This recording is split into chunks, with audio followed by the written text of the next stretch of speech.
हाय मु सुनंदा। आज आम चित्रांकन सहजरे अभ्यास करिवार पद्धति शिखुले। आज तृतीय दिन में शिखा मु कही स्ट्रेट गार अभ्यास करवा करुँच। वर्तमान आम गोल चित्रांकन करवा। वृत्त भी शिखाई ता भितर ताको पार्टीशन करदे चारि भाग विभक्त करवा। चारि भागरू एटा खाली पूर्ण करवा।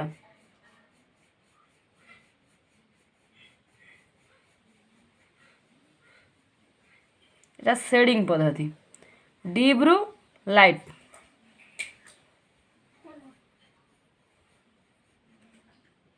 खाता उपरे हाथ को पकईकि एमती कर आंकिबा नहीं। हल्के से ऊपर टच हेबनी, खाली एति टच होउथिबो।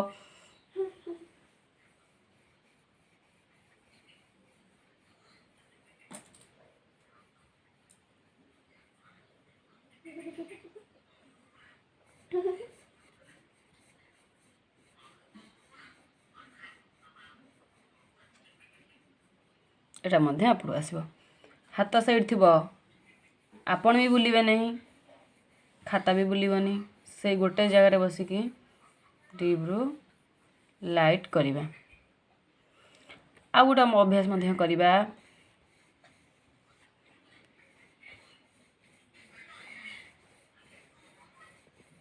सी लिखिदे सी उपरे मड़ेगा।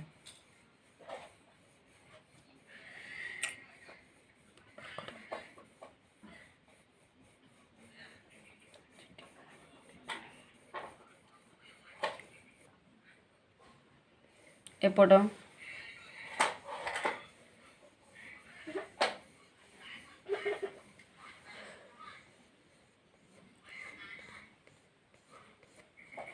आउट अभ्यास करवा।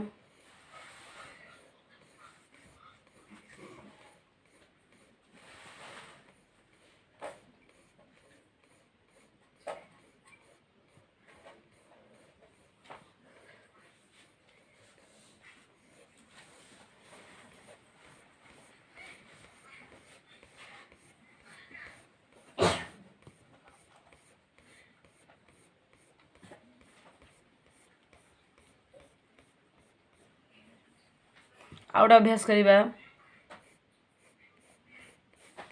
उपरी अभ्यास करवा।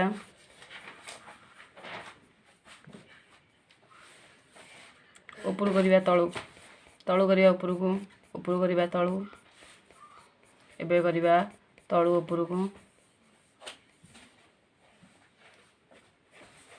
डाउन रो बाम को करवा।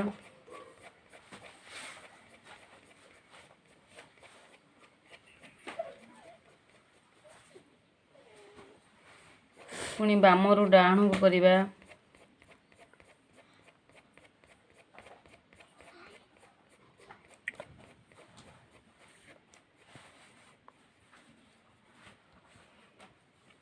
आउ गोटे अभ्यास करवा। एस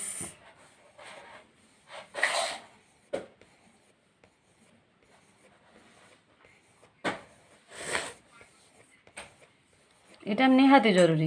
आम तो 3D लेटर लिखा एटा हमर काम देव। उल्टा करवा।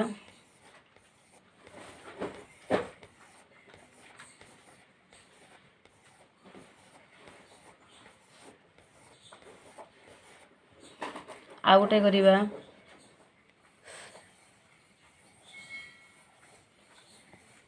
एटा सबुठु भल पद्धति। यही टाइप घंटाए करेंगे। घंटाए पर आप जो चित्र आंकी पारे परफेक्ट संपूर्ण से चित्रटी आप आंकी पारे। तो भूल हेनी कि एटा थरे घंटाए ट्राए कर देखु एवं निजर एकता मध्य आसव। स्मरण शक्ति वृद्धि हम। आर उल्टा करवा। गोटे एपटू नहीं एपटू नवा।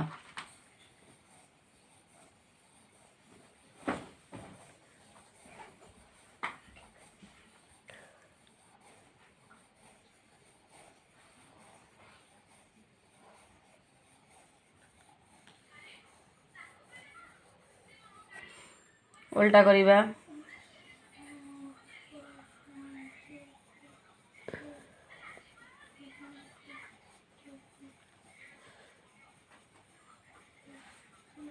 फटाफट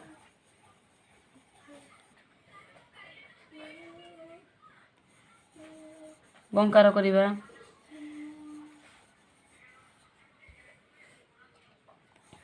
चार टाइप लिखिबा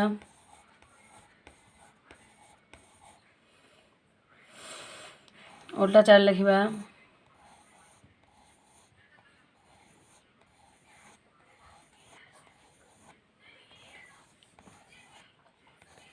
एमती अभ्यास करिबा गोल करिबा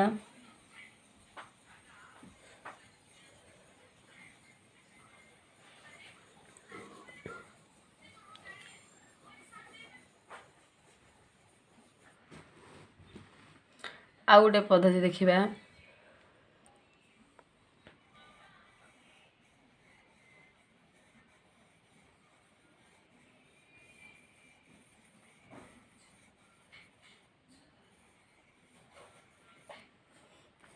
एमती जहाँ पाइबा आंकिबा गाड़ेबा हाथ आमर शीघ्र बुली परिबो शेडिंग कला बेले डीप रु लाइट के आसवा आ गए कौन करबा ना लाइट रु डीप रु लाइट की गले आ गए लाइट रु डीप को आसवा लाइट रु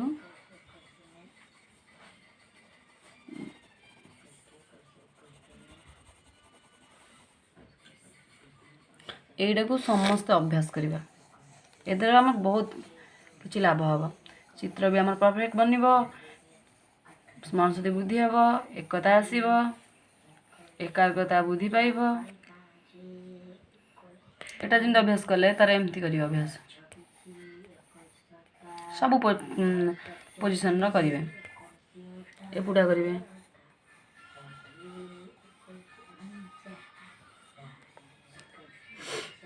बड़ बड़ ये अभ्यास करेंगे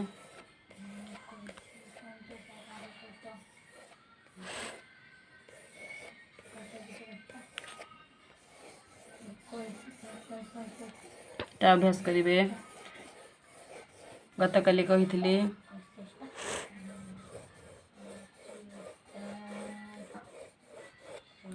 यही सब आपण जारी रखिए स्ट्रेट गार आपन स्केल आवश्यक हबन